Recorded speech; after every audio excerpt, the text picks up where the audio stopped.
তুমি 100% কনফিডেন্ট নিয়ে পরীক্ষার হলে ঢুকবা। এরকম প্রিপারেশন যদি নিতে চাও তো এখন থেকেই প্রিপারেশন নিতে হবে, বুঝছো?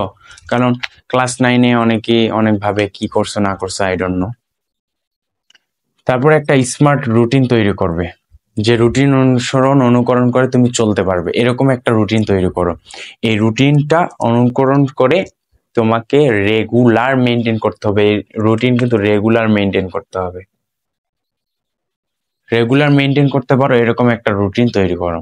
অযথা রুটিন তৈরি করে রুটিন শুধু দেওয়ালে লাগাই রাখলা বা তোমার পড়ার টেবিলের সামনে লাগাই রাখলা, কিন্তু ওই রুটিন অনুযায়ী তুমি পড়তেছো না, ওই রুটিন অনুযায়ী তুমি চলতেছো না, তাহলে ওই রুটিন বানাইলে কি লাভ?